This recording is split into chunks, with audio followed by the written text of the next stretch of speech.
The Dragon King's Bride. Chapter 50. Garrett is now in prison, ready to face the punishment. A few days later,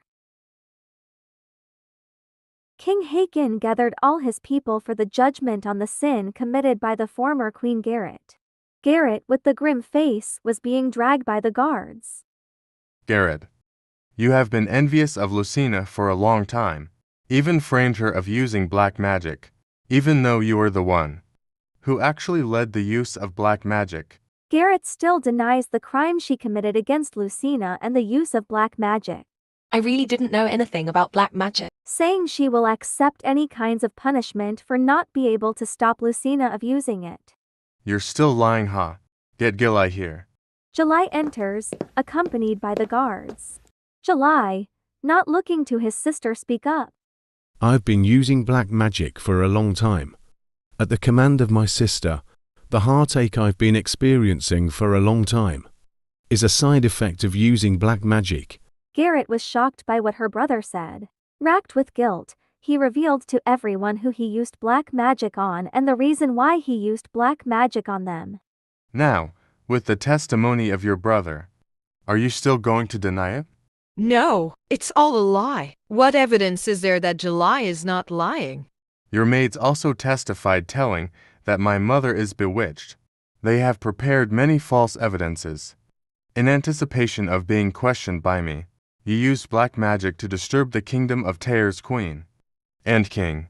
With all the crimes you committed, I will strip your title as a former queen and sentence you to death. Saddened by the punishment his sister will receive, July asked King Haakon to reconsider.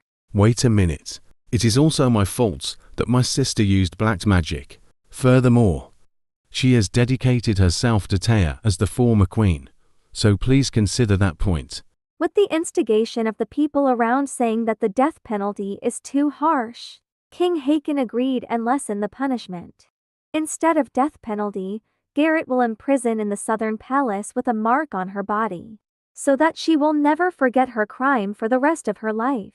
And the criminal July, who was involved in Garrett's crime, should also be executed. But since he confessed all his sins, he will receive a mark on his body and sentenced him to hard labor.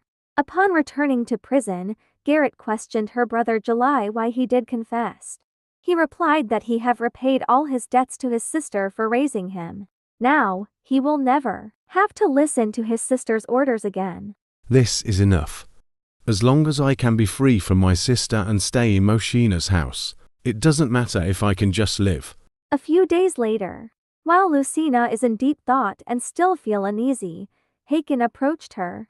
I've been giving you nothing but gloomy news, so I should tell you some good news as well. During our meeting this morning, we decided to bestow upon you the position of temporary queen. What? Really?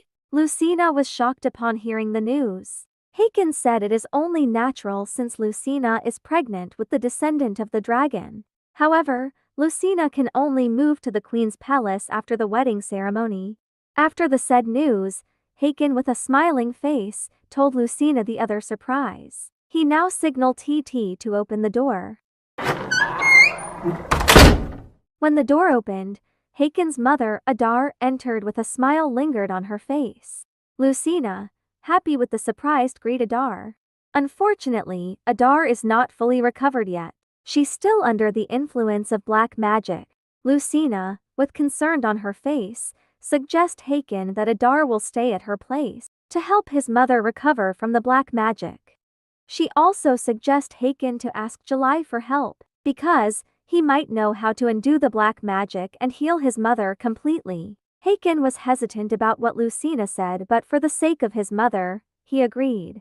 Meanwhile at Brienne, the stepmother of Lucina is anxiously waiting of her son in front the main door of their house. Thinking that his son had arrived, she was surprised to find that it was her husband's mistress, Lucina's mother. It's been a long time. How have you been? In a fit of anger, she asked why she was here after abandoning her daughter to her many years ago. Is she here to tell her husband's death? With a horrible laugh, Lucina's mother said that her husband had been dead for a long time. While slowly approaching Ines, She told her about the death of her son and that she had no idea. Shocked by the news she heard, in a fit of rage, she rushed at Lucina's mother but stabbed her in the neck with the sharp nails that took her life. She took a rag to wipe her bloody hands and threw it on Ina's face.